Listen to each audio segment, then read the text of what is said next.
Welcome. We have a back channel going through today's meet. So if you have a smartphone or some other device, you can log on to this website, and it's a chat room where you can type right now live any questions that you have or any resources that you'd like to share. I'll just introduce myself. I'm Debbie Beaudry. I work just down the hill, literally, at Rutgers University, Newark, in the Academic Technology Services area. My colleague is Joy McDonald, who's here with me today. I work with faculty as they move their courses online, and the learning management system that we use on the Rutgers Newark campus is Blackboard. But in addition to being what are we now, instructional technology consultant, which is really an instructional designer. That's my full-time job by day, and by night I'm an adjunct faculty member. I teach master's in education courses for Rutgers as well. Joy, you want to say a little about yourself? She's Joy.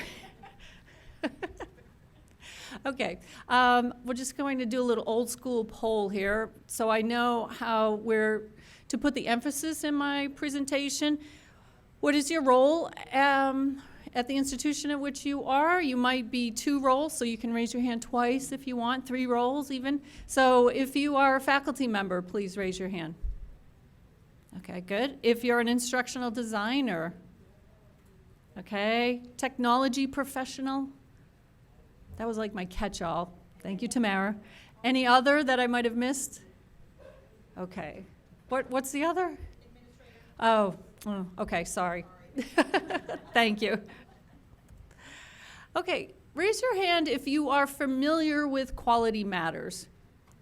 Okay, so some people are familiar with it, so I will speed up through a little bit of the history of it when we get to that part of the presentation. So basically what Quality Matters is it's a program, a national program, that's designed to assure the quality of online courses through faculty development. Quality Matters is a national non-for-profit organization, but it's by subscription. You have to pay for membership. If you are in a university or institution in New York or New Jersey, then there is a statewide subscription, so you don't have to pay. You can get to join without having to pay the fee. The group was actually initiated in 2003 by Maryland Online with funding from a grant from the Fund for the Improvement for Post-Secondary Education. And the goal of the grant was to find ways to improve the quality of online and hybrid courses. And what came out of that was, and we'll talk about that, the standards for online courses and hybrid courses, and a process through which courses are reviewed. But it was designed for post-secondary education, but it's been adopted by other institutions as well. It's very popular in K through 12, corporations, governments as well. So what is Quality Matters? Quality Matters, the organization that started in 2003, was research about what you could do to design an online course so that students would be successful. And the way that Quality Matters defines success for a course is that if students are engaged. So a lot of what was said in the keynote address applies here as well, but this is a little bit more detailed. So a quality online course, students are engaged and students are learning. Now the Quality Matters organization is very active, and right now currently they're conducting some very in-depth national research about specifically what in online courses lead to student achievement gains, which is very popular now.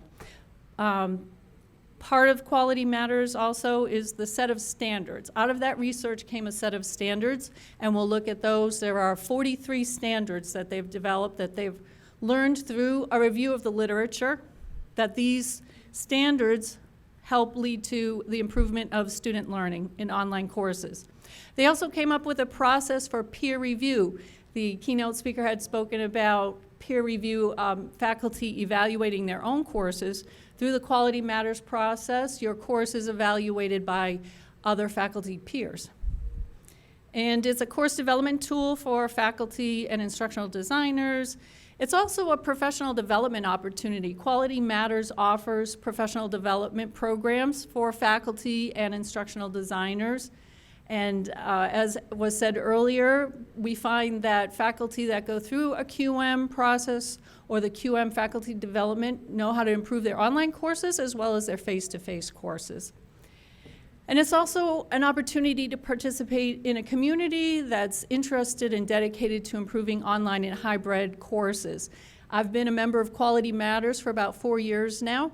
I've been to the last 2 national conferences, and it's an excellent group of professionals that are committed, very in tune with academic and scholarly research. So I would highly recommend if you have the opportunity.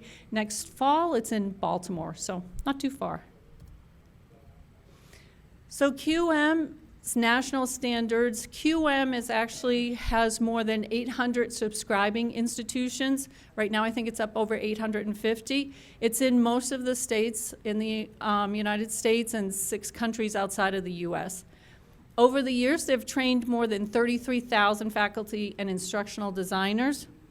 And we'll talk about peer reviewers. They have 5,000 peer reviewers that are certified and trained to review a QM course, an online course. So let's just take a look at the QM rubric. And I have, joy, this doesn't have a mouse. I can't get, here I am. I am the academic technology consultant, and I can't move the mouse to get to slide 34 where it says the link here. Ah, there we go. Do you know what this has? Does anybody remember those little pointy things right in the middle? What was that called? What was it called? Thank you. Okay, this is what we're doing. Oh, there we go. Okay, so in order to see the QM standards, you actually have to be a subscriber. So they're online, but in order to access them through their QM portal, you have to log in. I have downloaded them and took a screenshot of them. I can't distribute them to you because they're proprietary. So let me just show you what we have here. It's going to be really hard for you to read, but I can tell you that this is the first half of the page. There's 43 standards, and they're divided into 8 general categories. So for example, the first group of standards are related to the course overview and the course introduction. So this is looking at all of the research that's out there about students being successful in an online course. Something that's been found is that you need to have, in an online course, students have to know where to start the minute they get into the course. It cannot be ambiguous. And one way to do that is to have on your left-hand side in big letters something that says "Start Here." And then students know, they click on the Start Here folder, and in the Start Here folder you have all of the information that students need about the expectations, the syllabus, the schedule, how do they turn in an assignment in an online course. We often assume that our students are tech savvy, but a lot of students now, especially I get them in graduate school, they aren't as tech savvy as some of the other students, so they need to know how to be able to participate in an online course. This might be their first online course. So that's what the first set of standards are about the course overview and introduction. Part of that course overview and introduction is starting to develop what's called social presence in a course. In our the keynote speaker, if you remember the Venn diagram of the 3, there's cognitive presence, social presence, and teaching presence. So in your first session or your first module of your online course, you introduce yourself as the instructor, and you get the students to start engaging with each other so you can build a sense of community. After that is the learning objectives. This is the key or the foundation of the Quality Matters standards. In order for a course to be successful, and again, this is true in a face-to-face course as well, is that the learning objectives need to be clear and measurable. So if your course objectives are something like, the students will know the students will understand, the students will appreciate. Those aren't measurable course objectives. Those are things that are hard for you to observe and measure. So course objectives, if it's a Quality Matters certified course, they need to be measurable, so the students will be able to identify, the students will be able to analyze, the students will be able to describe. Those are the types of objectives that are required for a Quality Matters certified course. And on those objectives, all the rest of your course is built. From there, all of the learning activities that you have for them, all of the materials are all working toward having the students achieve those learning objectives. After that, we see assessment. So you want to make sure that your assessment aligns with your learning objectives. So if one of your learning objectives is that the students will be able to describe the purpose of a literature review, then you need somewhere in your course an assessment where students are describing the purpose of a literature review. But if your course objective is that students will be able to write a literature review, your assessment has to be somewhere in there that they're writing a literature review. So there needs to be alignment. And then the instructional materials as well all need to be aligned. Sometimes what happens when we're developing online courses is the courses become what we call bloated. It's like, oh, this is great, I'm gonna put that in, oh, I'm gonna put that in, I'm gonna put that in. And then the students are overwhelmed with information. So you want to make it lean, but make sure that they have everything that they need to be able to achieve the objectives. So this is the second part of the rubric. You also have course activities and learning modules. All of the activities that they do lead to mastery. Course technology. It doesn't have to be any great with bells and whistles types of technology, but it has to be technology that supports the learning. So I teach education courses. So a big part of students becoming professional educators is to be aware of research. So some of the technology that we use, they have to know how to use the library to access peer-reviewed articles. What's also becoming popular, even in K through 12, is the flipped classroom, where faculty are creating, instructors, teachers are creating little videos where they're explaining how to do something so the students can watch that at night. So that is the type of technology that we would use in our course, and we would expect students to be able to master again. So again, it aligns with your objectives. And then the learner support, a lot of this is at the institutional level. Do you have a help desk 24/7? Because students who are working online aren't all working 8 to 5 on their course. Most of them are at night or early in the morning. And then the last section is accessibility and usability, and that's becoming more and more critical legally, as well as trying to appeal to more students in online courses. So accessible, when we think of students with disabilities, are things like if you have any type of video in there or audio, do you have a transcript? Do you have closed captioning for it? So if you have a student that requires that type of accommodation because of a visual impairment, all of that's already in there. You try to build all that in there beforehand. Now, sometimes it isn't there, and you'll notice that for the Quality Matters standards, you might not have absolutely everything is accessible. So Quality Matters process is continuous improvement. Your course matures as you go through. You make more things accessible as you go through it. Now, I think you could probably see from here, some of the standards have different point level. Well, they all have different point levels. It's 3, 2, or 1. If it's a 3, if it's worth 3 points, then that means that it's an essential standard. So in order to pass or to meet Quality Matters specifications or the standards, you have to meet all of the standards that are 3 points. After that, all of the points, when you add them up, it needs to have 85%, meet 85%. Or add up to 85% of the points.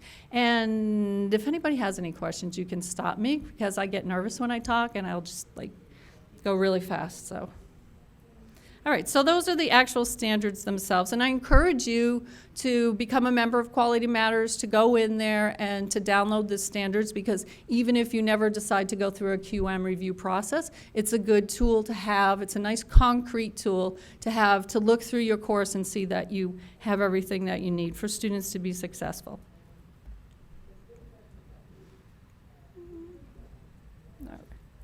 Yes.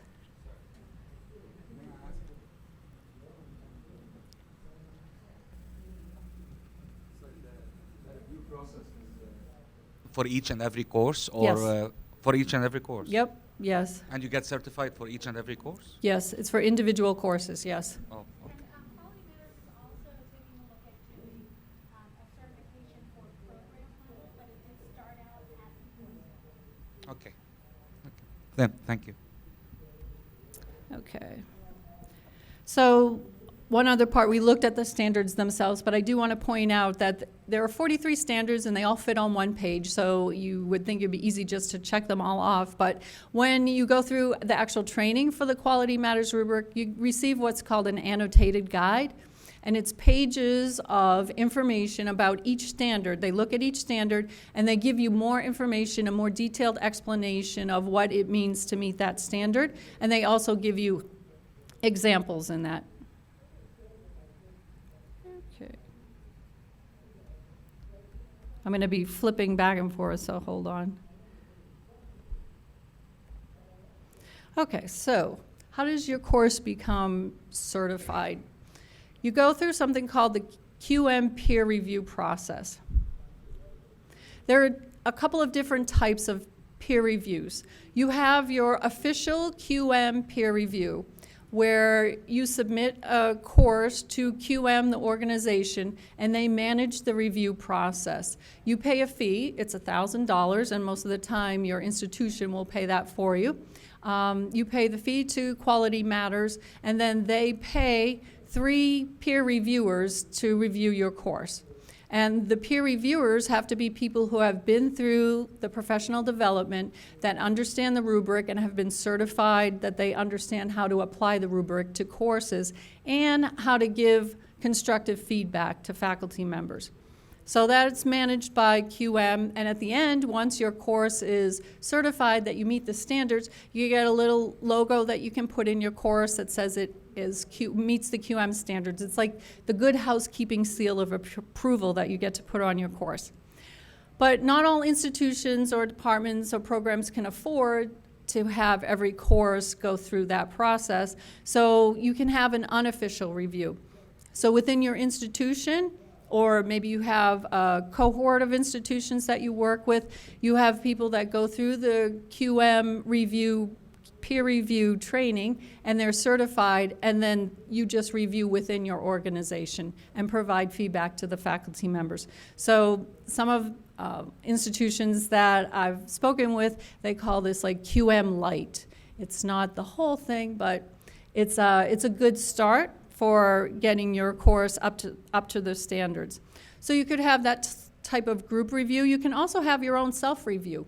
You can use the rubric, you can go through the training about how to apply the rubric, because there's actually it's more detailed than what the 43 standards are, and conduct your own self-review. And you can also conduct custom reviews where it's just select standards that you're going to be looking at.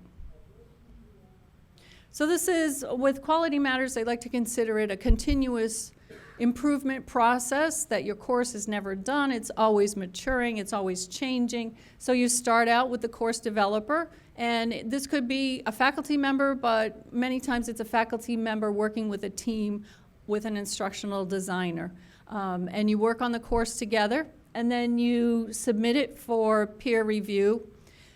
The 3 peer reviewers go into a great deal of detail looking at every little bit of your course. I have put my own course through the QM review process, and it was certified. So I appreciate the time that the peer reviewers spend going through your course. And it's nice because they're going through it looking from a student's point of view. I know that when I develop a course, it's crystal clear to me what everything means, but then I don't know why these students are asking me all these questions. So it's nice to have somebody else look at the course, a fresh set of eyes, and say, oh, this isn't really clear, or I interpreted that to mean this.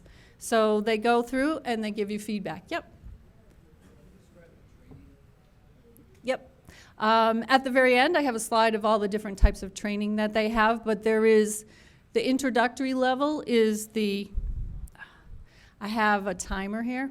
So I know I don't go over, and I didn't press start, so, okay. But yeah, at the end there, I'll tell you about the introductory training, the peer review training, and all.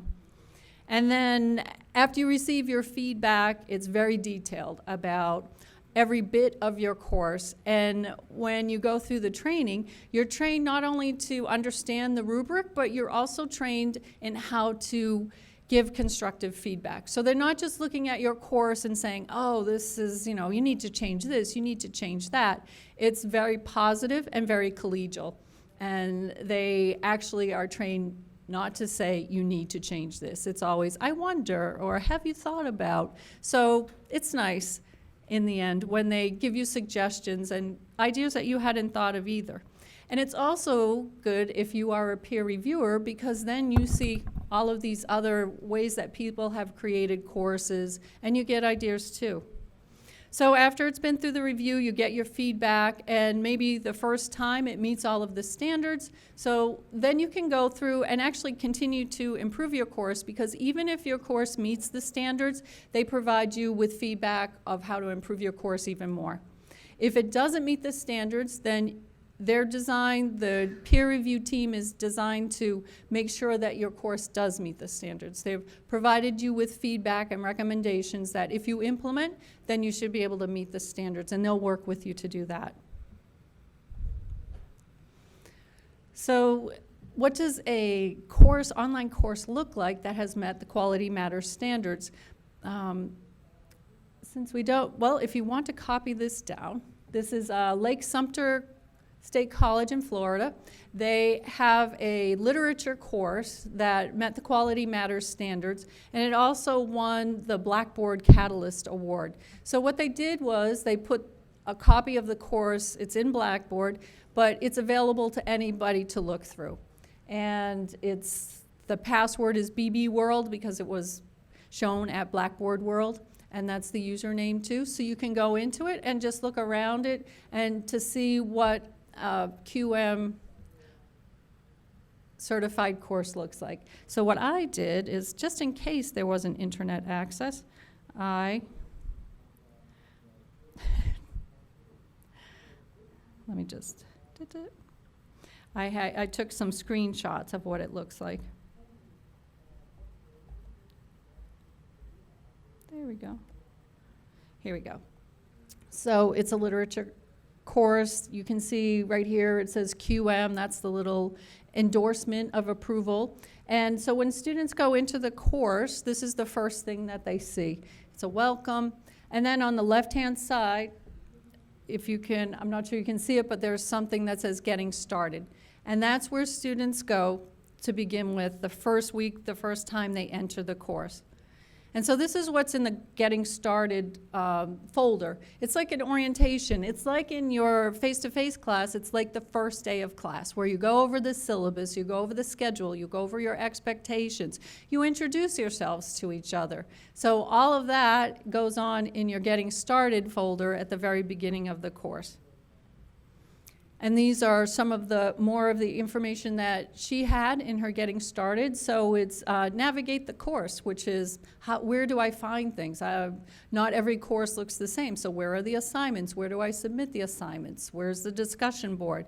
And then there's a folder for all the different tools that you'll be using. How do you use the discussion board? What are the expectations for the discussion board? When am I expected to post to the discussion board? How many times do I need to post to the discussion board?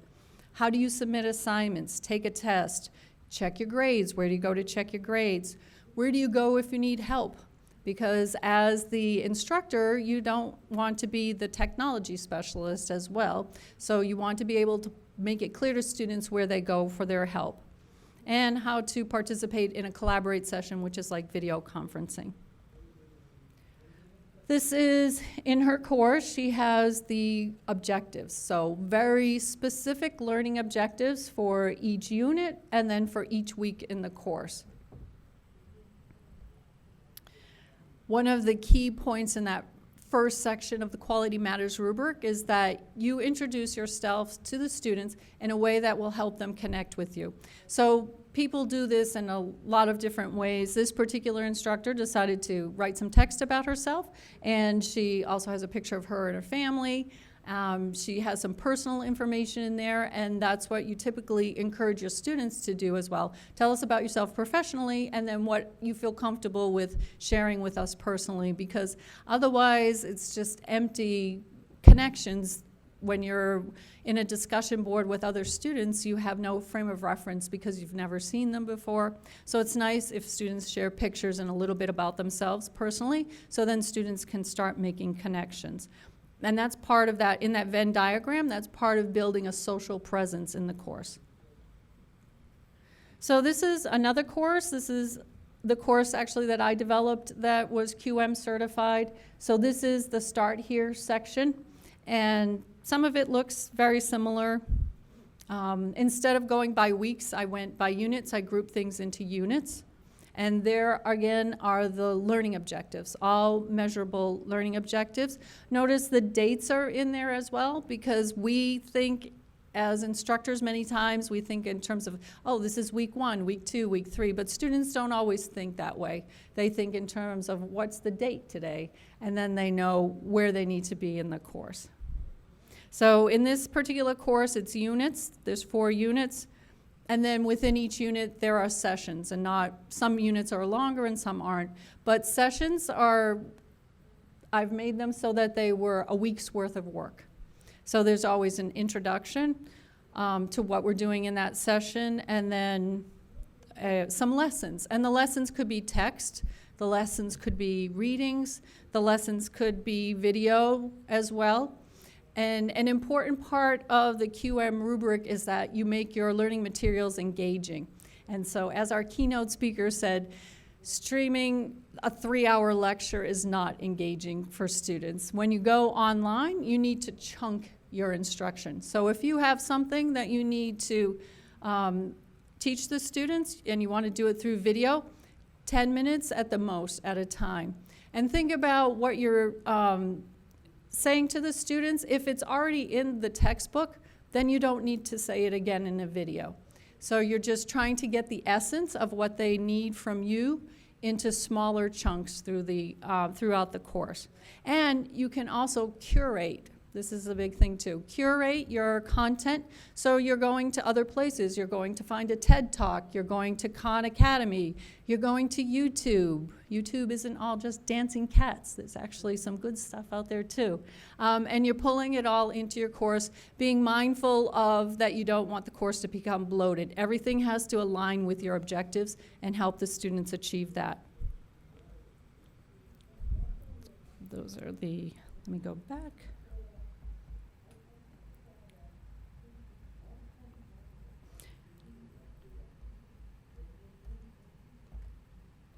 There we go. Okay, so what can you expect from a course review? Since everybody that's a reviewer has been trained, then you can expect consistency in the way that the rubric is interpreted and applied to your course, and you can expect a level of rigor. The reviewers are expected to spend between 8 to 10 hours in your course, which is quite a while. And it's the course, it's not a live version of your course. You design the course, and then it's with no students in it, that they're just looking at the course that way. You can expect that the reviewers will be professional, and they're committed to helping you to improve your your course rather. And the feedback that they give you will be useful and constructive. And what we find is that there are positive outcomes for faculty. Now, I was taught in public school for a long time, and I teach online in higher ed, and I appreciate the anxiety and stress that you might feel when someone comes into your class. It's something that most instructors don't necessarily appreciate someone coming in to watch, because you can't help but feel evaluated at that point. And it's the same thing when you submit your course to be reviewed. It can be a little bit stressful, but once you get past that and you start getting the feedback, then it is extremely useful to have somebody else look at your course. And of the people that submit courses through the QM Manage program, 61% of them meet the standards on the first try. So, because most of the time you're working hard, you know somebody else is going to be looking at this with a critical eye, so you're working hard to make sure that you meet the standards. So why would you go through this process? Because it's open and collaborative. There's so much research out there about the best way for teachers, faculty to learn is in a collaborative environment. So when you're working with other faculty members, with your peers, then you're going to be learning. It's focused on continuous improvement. It's not about creating the perfect course. It's creating a course that students will be successful in, knowing that you'll be improving it as you continue to teach it.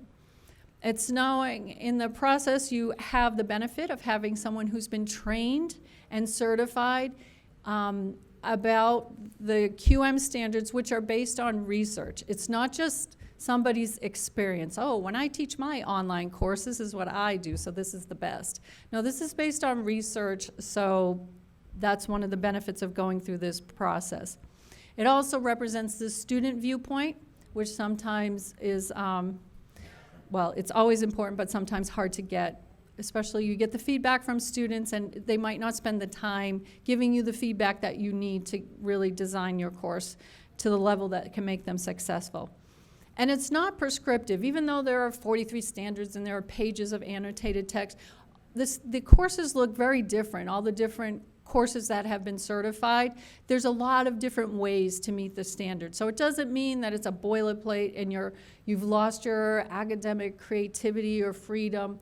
You can still teach the way that you'd like, and you can work with the instructional designers and the peer reviewers and come up with a way that the course is still your own, that you feel like it's your own.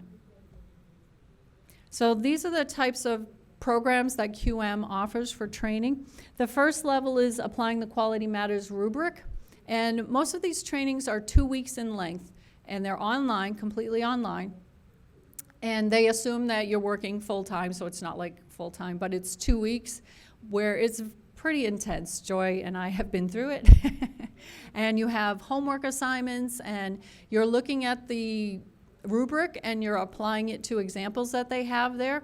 And then they're teaching you how to provide feedback in a positive, constructive way. And then you get graded on your assignments. So at the end, if you've passed all of the assignments, then you've completed that level. So that's the first level, the Applying the Quality Matters rubric, and that's available to anybody to take.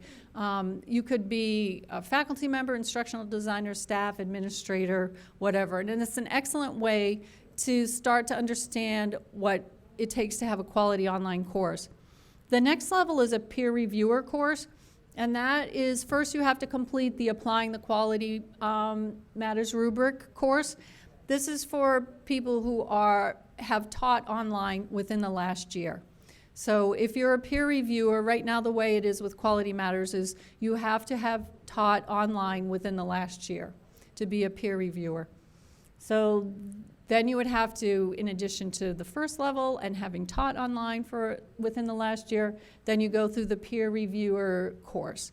And in that course, you get into the standards in much more detail and depth, and then you're more examples of ways to provide feedback to faculty.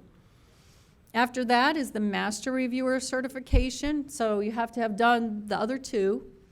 Plus, you have had to have been on a peer review team, at least 3 peer review teams, before you can move on to be a master reviewer. And a master reviewer is someone who is the leader of a peer review team. So on a peer review team, there are 3 people. There's the master reviewer, who's the leader, and there has to be at least one person on the team that is and has knowledge of your content area. So if you're in physics, someone who knows physics. If you're education, then someone who's an expert in education. So with all of the peer reviewers across the country and the world, they're able to find someone in your area. The Course Review Manager certification, this is as you move up now, if you're managing multiple peer review processes for your institution. Now, for some institutions, there is a cost, of course, to all of these. If you're a subscriber, most of them are like $200. If you're not a subscriber, they're $300. But if you're trying to get a whole institution up to speed, then that can be expensive. So you can send someone through the online facilitation certification. They can facilitate the course for you for a fee. Quality Matters gives you access to the course, and you provide your own facilitator. So that can save you some money there. And then there's other types of workshops geared toward, if it's continuing education professionals, so that's adult learners maybe in corporations or K through 12, or if you're the head of the QM for your whole institution, they have that sort of training too. So does that answer your question? Or okay. So on the Rutgers Newark campus, what we have right now is we have the Quality Online Course Initiative going, and we just gave it that name this week. But we have someone in our department who we call the branding department. He always comes up with names and acronyms for everything. So that's the COCI, C-O-C-I. And we started last summer, a course called Designing Quality Online Courses. And this is for faculty who are on the Rutgers University Newark campus. And if they're going to be teaching a course online in Blackboard, Blackboard is our LMS, what they do is they go through our 9-week program, and it's a 9-week course about how to develop an online course.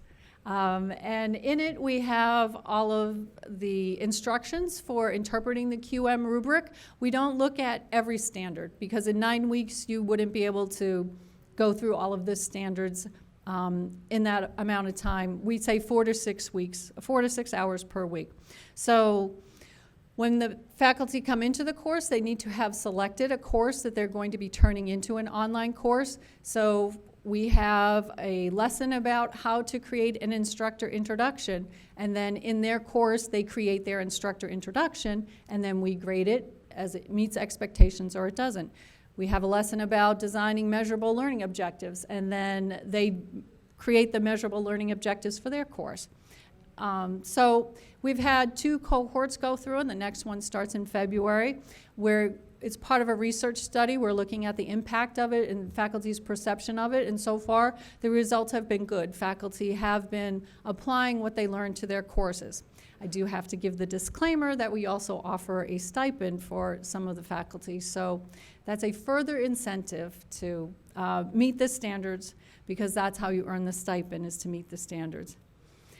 One other benefit that we found for this is that we get to model for them what a QM course should look like.